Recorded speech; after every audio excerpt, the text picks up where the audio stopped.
You're listening to the Be So Good podcast with Colin Pearce. Colin says you are 10 times better than you think. So why not be so good they can't ignore you? Here he is, Colin Pearce. Hey, welcome again to the Be So Good podcast. And there's nobody I know better about being so good. That's Robert Beaumont. Bob's been with us before and he's talked about goal setting, and that was a very popular episode. Did you know that, Bob? You're one of the most popular presenters or guests on the Be So Good podcast. How about that? You're famous. So people don't have much taste, doesn't it? And very modest too. Today I want you to talk to us about selling. Let's see, just revise Beaumont Tiles for us. It's 100 and something stores. But you've got about some 118 stores, many of which are franchise stores, about 80 franchises, the rest are company owned. We also sell a great deal to builders, mainly residential builders, but also commercial.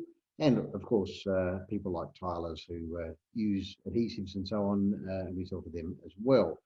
But I guess we're most well known for our sales in stores. Okay, well let's talk about the two kinds of sales one by one. So there's the retail of the store sales, usually to mum and dad, sometimes to small operators, tilers, and so on, who are doing a bit of decoration, but it's mostly mum and dad shops. So let's talk about that kind of sales to start with. So why don't you hold the floor and let's have it. Well, I guess probably I should start off by saying that I don't believe in selling. I think selling is not a good thing, and we shouldn't sell. This will be good. And I teach my staff, and have done for a lot of years, we don't sell tiles. We help people to buy them, but we don't sell them. You see, I always think that selling is a bit like manipulation. And we're trying to manipulate people in classic selling to do something they don't want to do. And I always find that if you push somebody, they'll either put up defences or push straight back. And I don't think that's a result, not either of those are results that you actually want in a business situation. In some product and categories, there's what is called grudge purchases, where you've just got to do it or the house will fall down or the car will break. Is retail tiles and bathroomware fitting into that category for some people? Grudge purchase, I've got to do it, let's get it over and done with. Yeah, look, some people, like for example, if you're doing up an old place to sell it, or if you're perhaps doing up the holiday house as cheap as you possibly can, yeah, it tends to be a bit of a grudge purchase sometimes. And in those sort of cases, they'll probably go to somewhere like Bunnings or, Mitre 10 or wherever to actually just buy the basic stuff that they have to use. It won't be something they want to get themselves involved in very much. So we would probably have less grudge purchase in our business than other businesses would have who perhaps are more on the basic level. Right. So you say that in those situations, clarifying that you help people to buy, you don't sell to them. I guess in those quick retail places, people walk down the aisle, say that one looks nice, Dale, let's get 100 of them and we'll do up the old beach house. Your customers are not quite in that position, are they? So that's why they need help to buy. That's right. However, I would also say that they are not selling in that situation either. They are helping people to buy by displaying things in the right way, pricing them in the right way, having enough checkouts open, having trolleys available. So they're doing their bit to try and help people to buy. They're not confronting them and say, you will buy. So they are still complying with that philosophy that selling is manipulation and manipulation is bad. Right. And yet I know that the type of person, the type of retail selling that you operate in is a little warmer and a little more intense, isn't it? When I say intense, I don't mean intense by pressure. I mean the person is more intentional about helping this person to buy. That's right. Interestingly, I had a chat with one of our franchise owners a little while ago, and she was saying to me, "Oh, Bob, I just can't bring myself to close the sale, to ask that question." And I said to her, "Not a problem. Don't do it.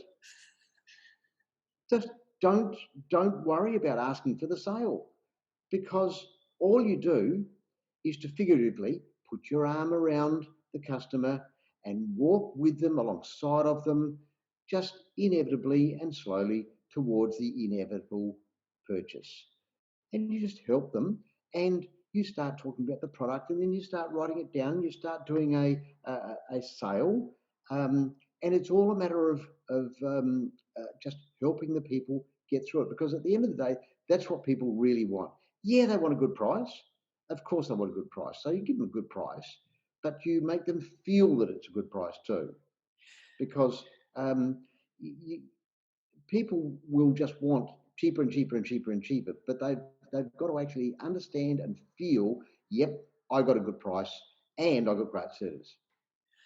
I've often said, and I think I've told you before, that nobody is going to their Rotary meeting that evening, and when they chat around and say, how's your week been? What are you doing?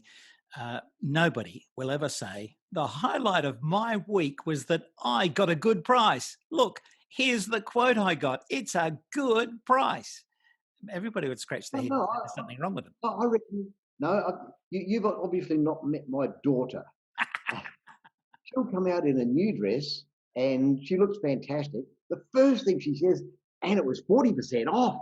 Or I cut down on the price and it wasn't this. And, when she was about 14, I think, she went to Target and she wanted to buy a bedside clock.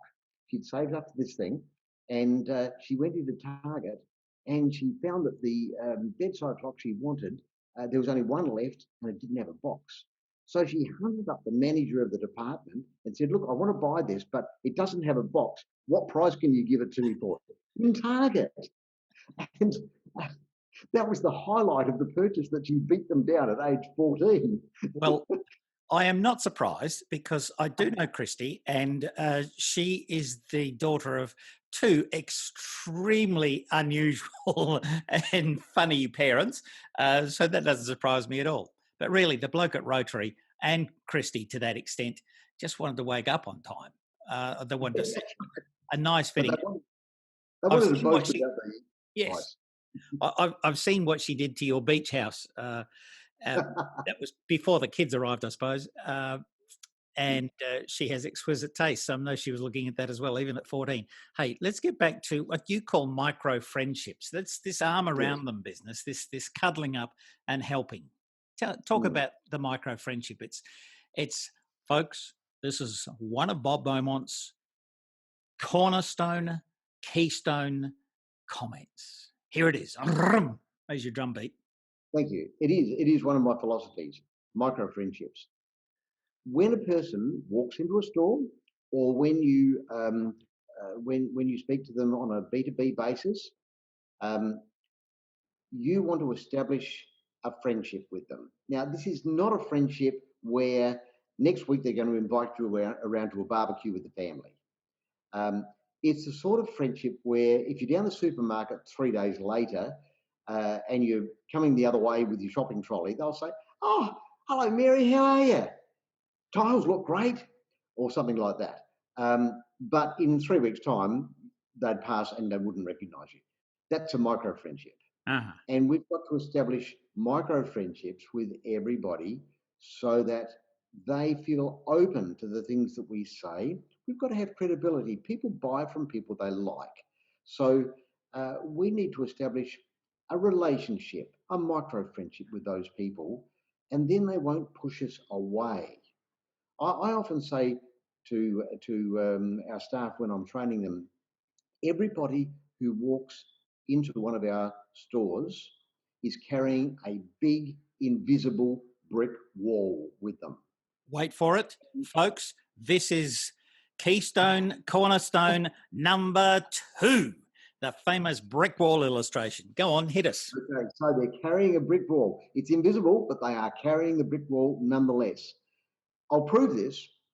In any store, if a person comes in, I can tell you which direction they're going to probably go in. And it's not left or right, as a lot of these idiot psychologists will tell you. It's the direction away from the counter, the way furthest away from the counter, because they don't want to be sold something that they don't want. They're afraid of being sold something. So they are carrying this brick wall. Now, when I talk to our staff, I say, and what are we going to do about that brick wall? And inevitably, because I say it like that, they say, and we're going to tear it down. Hey, we're going to build that down. And I say, no. We're going to quietly walk around and stand on their side of the brick wall. So they'll understand that it's pointless having their brick wall anymore. They'll throw it away. And we will be on the same side, walking together towards the inevitable sale. Yes, indeed. Now, this leads me to number 3. You are getting the whole 3 Bob Beaumont philosophies of sales, and I don't think you need many more, although I hasten to add that there is so much good value in studying the Sell More, Easier, Faster program on the Colin Pearce Academy, which you can get by clicking on any of the links that say colinpearceacademy.com. However, this is Bob's next big one. And that's the way you approach somebody in retail in a non-threatening way to help them get that wall down. Ready? Drum beat. Rum. Firstly, let me say that was a great, inspirational, unashamed plug for your... Well, I own it. It's my show. Bite me. Okay, so when somebody walks into a store, if you're in that position, the first thing you do is to acknowledge them. And this has become pretty well recognised these days as being bread and butter in any retail environment. But it wasn't 10 years ago. Everybody habitually just ignored you. So the first thing you do is to say hi. It doesn't matter if you're serving somebody or if you're on the phone, you can still even silently say hi. So you acknowledge them. Then within a few minutes, you approach them and you say to them, welcome to Fred's Pillowcases. Lovely to have you here. And you make a few comments about the weather or why they came in or whatever.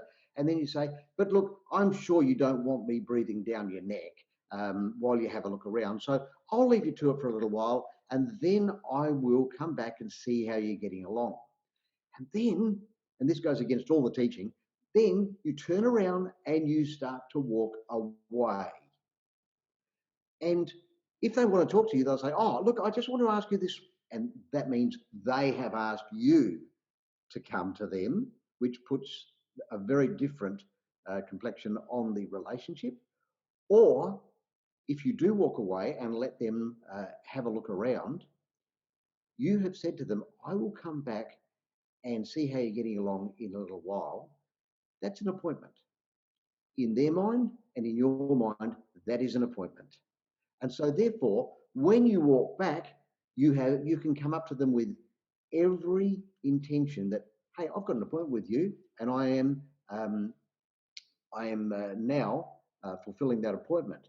And what you say to them then is, and this is deep and meaningful, get this, it's pretty long.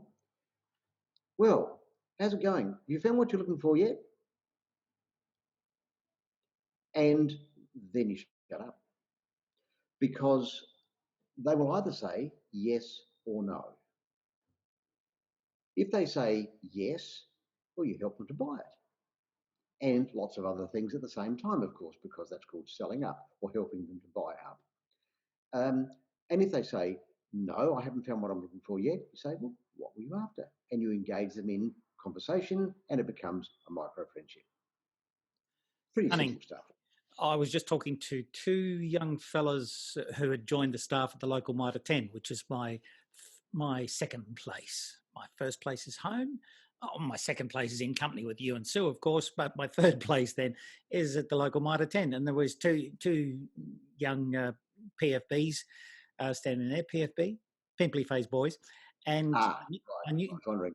I knew they were new. So I said, how you going? And they said, yeah, all right. I thought, here's a chance. Here's a chance. So I said, righto, Dopey, here's what I'm going to teach you. It's called the famous Bob Beaumont opening. And I want you to learn how to say it. They stared at me and I went on and on. This often happens to me, and I'm sure it happens to you when you go out giving free sales advice you at total strangers. So after they heard me out, and I repeated it 3 or 4 times, I said, okay, here I come. You come and have your appointment with me. Away you go. And one of them said, you're right there. I said, you didn't listen. You didn't listen, you peanut. So I said to the other one, you have a go. And he says, like he was trying to remember Einstein's theory of devolution. He says, you found what you want? I don't know why it's so hard to remember 3 little words, or 4 or 5. Have you found what you're looking for yet? So after we practice for another 5 minutes, the boss is always happy to have me waste his time, but making money in the end. Finally, they got to the point where they could say, have you found what you're looking for? And I said, could you just add the important word yet? Because tell us why yet is so important, Bob. Why you invented yet? If you just say, have you found what you're looking for, it becomes very flat and there's no relationship there. But by adding yet, it adds some life and some sparkle, and it starts to develop that relationship. It's just a funny little word. Yes, I expected you to find what you're looking for, or I expected you not to, in which case, in either case, you need me to help you, and I don't have to say, can I help you? You're right there? Somebody helping you? It's that inevitability too, isn't it? Like yet, like we're going to. So it's that aspect of it. It's so simple, and I'm not surprised that you worked it out. One of the nice part at the end of the story is a week later, the ginger-headed one, who I thought was the dopiest one, was going past about 10 feet away with a pile of boxes in his hand, going to the storeroom or something, and he called out, "Found what you're looking for yet?" And I said, "Atta boy, you've learned it," and that helps. Yeah. Well, that's retail sales. Is there anything else you want to say about retail selling or retail helping people to buying? Because we'll move on to B2B, because you do a lot of that as well.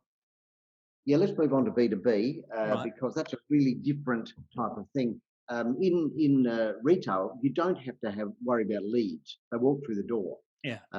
Generally speaking, but that's another subject which I think is amazingly important. Perhaps rather than go to B2B, we'll just think about leads in a retail environment just for a minute. Okay, go ahead. It's really, really important. If you're in a lolly shop and you're just selling lollies to kids or something, then you probably can't do this. But let's say you're selling coffee or selling men's suits or whatever. There's no reason you can't develop a clientele. Now, I was in David Jones the other day, and I always buy my suits from David Jones. Why? Because I've always bought my suits from David Jones. And I like shopping fast, as most men do. I think, the ultimate for a man would be to have one particular shop that they buy all of their clothes at, and they do it once a year, and they can knock it over in 10 minutes. So when I come to buy a suit, it's a grudge thing. It's not something I really want to do.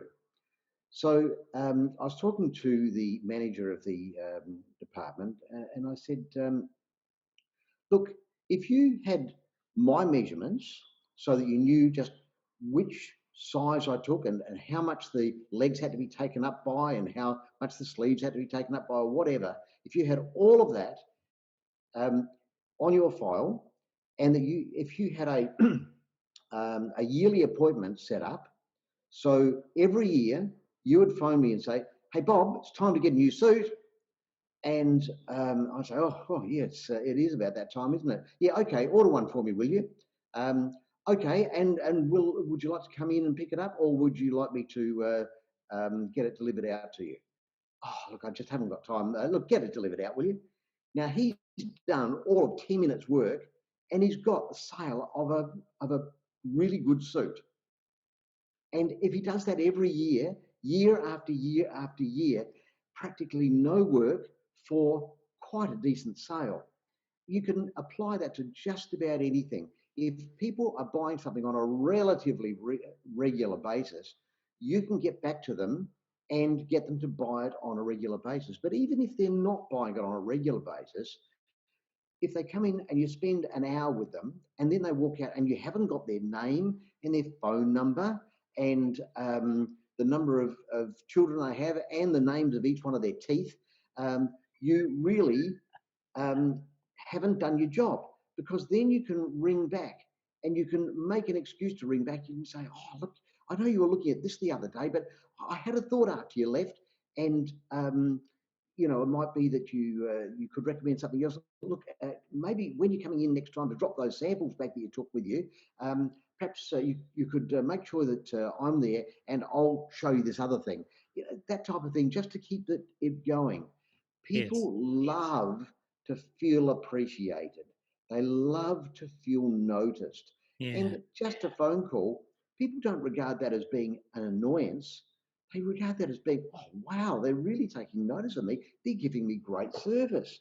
Isn't that fantastic?" So just because your operation is in a store doesn't mean to say you can't get more people through the door. But you see so many stores where they just serve people who walk through the door, and if not many people walk through the door, they don't serve many people. Yeah. And It's dumb. yeah, it is. And uh, I've had that discussion with trainees, and someone will inevitably pipe up and say, "Oh, people don't like that. It's just an invasion of privacy." They say they just don't want you to call, and I say, "And how many times have you done it, Lovey?" And Lovey says, "Well, I've done it twice. When you first said, and the people were just rude to me." I say, "Yeah, well, hello. 2 out of 10 were born to say no. That's how God made them. But the trick is, you've got no idea who He made that way, and so it's your job to find out. And the only way to find out is to ring them up. And as you And say, 98, if you say 98% the right will thing, say great. yeah, if you say the right thing too, like you're trying to help them. You're not trying to say, "Oh, have you made up your mind yet? Would you like to place that order?" No, you don't do that. That's not helping people to buy. No, That's it's just not. trying to sell them something, it's trying to manipulate them. People don't want that. Very good. So that's generating more work through the being helpful and the micro friendship. I love that. Okay, well, time's going to catch up with us if we don't get on to B2B. So tell Okay. me who your people deal with in business to business. It's tiles. Don't you just sell them to the tile layer and the mum and dad? He says, "This is my chance to say what we really do." We do sell a very large amount into the residential builders, um, the biggest builders in Australia, but many of them deal with us.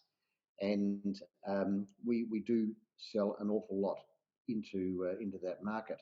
Um, and we've really made it a focus to get really good at that. And it's quite difficult. Not so much the selling, that's one thing, but the looking after is a different thing. You see, if you're selling to residential builders, it's a bit like many businesses. You're trying to develop an ongoing relationship. So if you can sell to your idea to a builder that they are going to deal with you. So obviously it comes down to price and service and promise and display and all those sorts of things. Whatever is important to that particular builder, and all builders are different. So you have to make sure that you can do what's important to them. And once you've established that and established a price, all you have to do then is to absolutely murder them with service.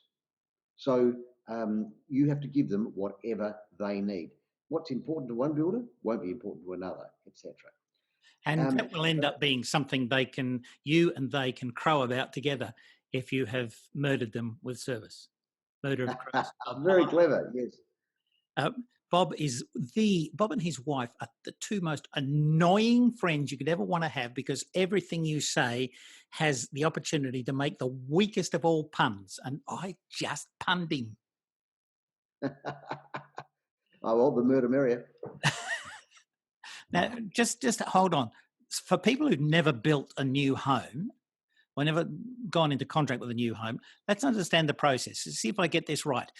You have done a deal with Colin Pearce Solid Brick Homes. Yep. And I have got a customer who wants a home. So I say somewhere in the process, now here's the tile package, tile and bathroom fittings package. You've got a budget of $10,000. Go along to Beaumont Tiles where you get, how am I going? Is this what happens? But they buy those tiles from, essentially Colin Pearce Builders buys the tiles from you on a big deal over an annual 2-5 year contract. Yes? That often happens. That's the way a lot of builders work. But a lot of builders, especially big builders, have their own selection centre where they can control the whole selection process. And somebody goes into this pressure cooker selection centre where they do the selections for everything in the house over a period of a day. And they then keep control of it, and some of them like that. Others prefer to send them into one of our stores, and we will do a selection with them. So we will sit down for a couple of hours with them, and we'll go through all of the rooms with tiles, and we will list all of that.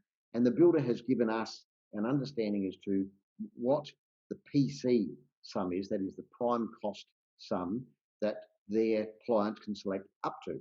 If they want to select something more expensive, most builders are happy for them to do that, providing they're prepared to come up with a difference.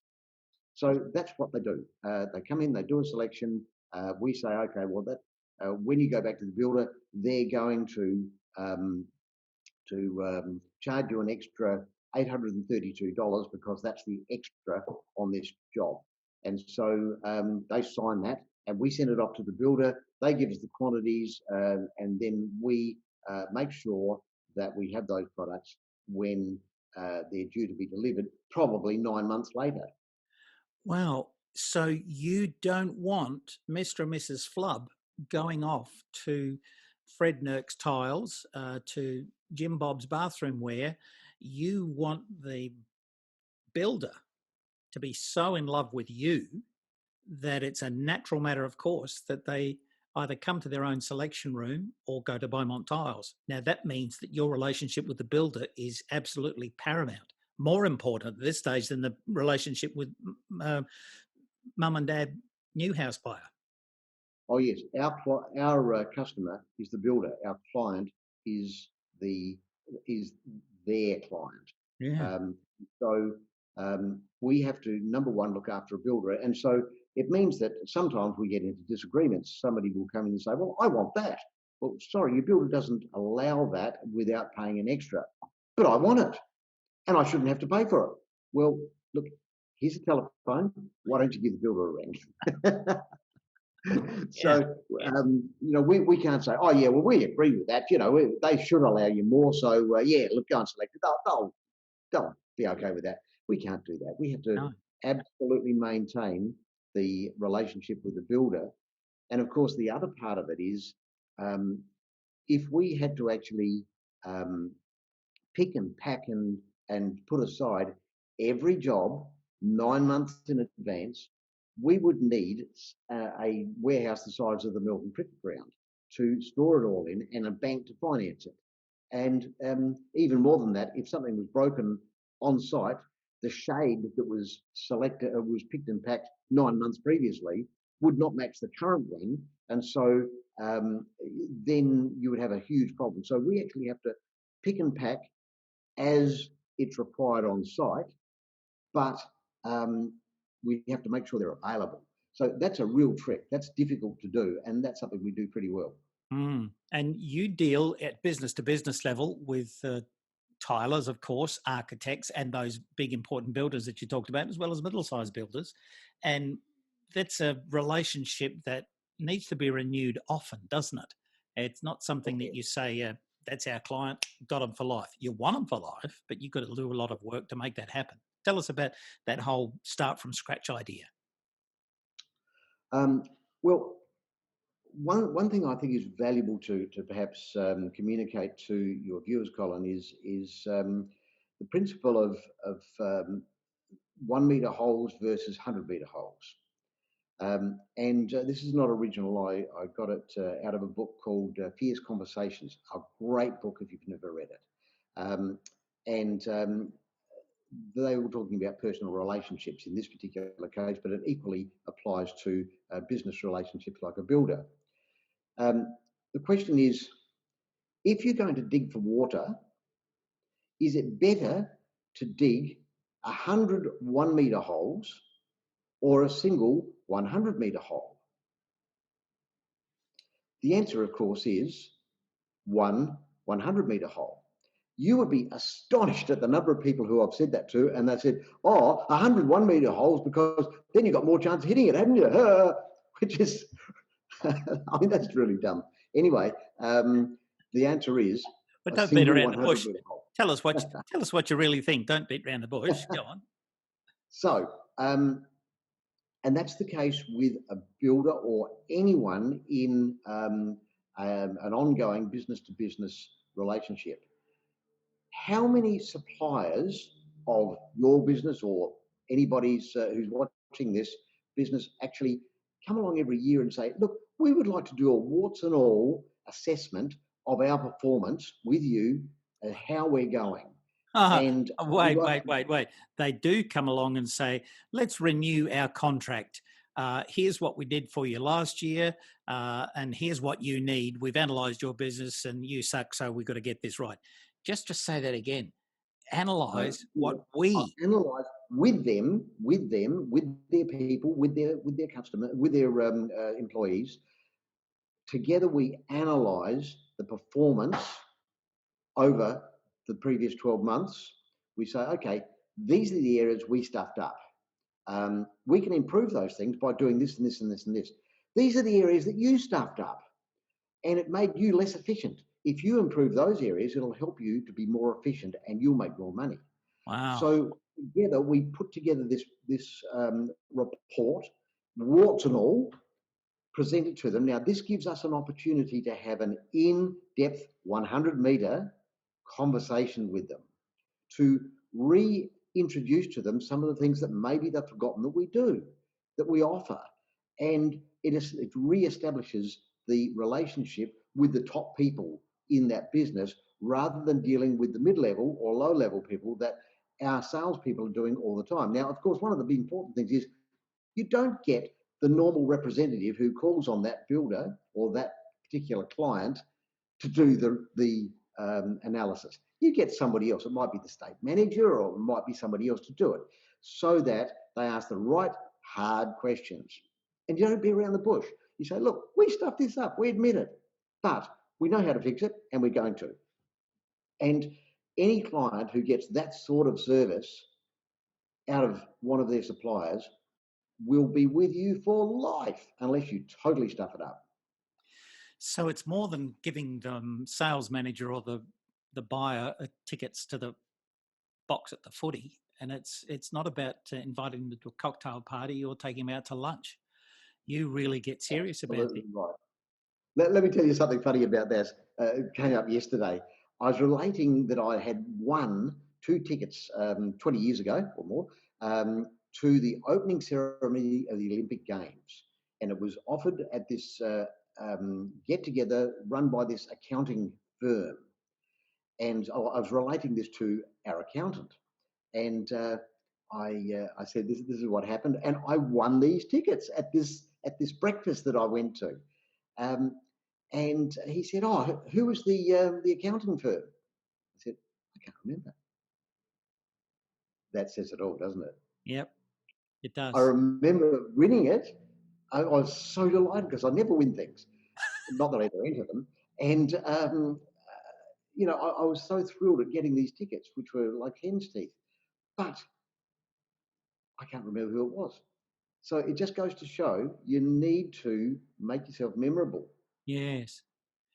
And you do this. You have the second or the higher tiered party arrange for this meeting to go and make it happen. That's right. And they will remember that your business is the one who really looked after you. Wow. They were the only supplier we have who does this analysis every year. Did you come up with this your dear little cute mustachioed self, or is it something you got from a brain group or a brainstorming group? I think that was It's very clever. one of my beliefs. Yes, and you're full of them. You're full of it, Bob. That is stunning. But that so many people don't do that, and I know that there are people who are watching this podcast who are sales reps and salespersons for companies. You'd be suggesting that if they haven't got this system, that they find a way of getting their boss to watch this and say, look what Beaumonts do. That's why they're number one and leading. Could we get something similar where you will go and check on what we've done and you're the boss, you make it happen? That's a stunning approach. It's really part of the whole philosophy of not taking your customer for granted. I remember once I was in Cairns and I was talking to the biggest tiler in Cairns, and he said, look, I've decided to give you all of my business. I said, that's fantastic. Why? And he said, the other mob, they're just taking me for granted. I said, did they give you bad service? Oh, no, the service is good. What about the prices? Are they okay? Yeah, the prices are great. But I just think they take me for granted.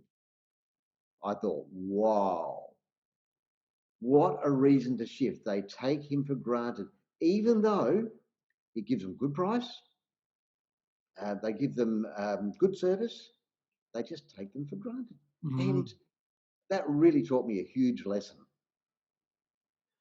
Yes, it would. And this has worked wonders for you. How long have you been doing that kind of thing? Don't ask. Long time. Yeah. And of course, with 119 stores going nationwide and so many builders buying from you and you helping those builders to buy, it's no wonder. This is the kind of thing that really sets you apart. Hey, look, time's ticked away. You've probably got one or two more things you want to throw in, or you can say goodbye. Suit yourself.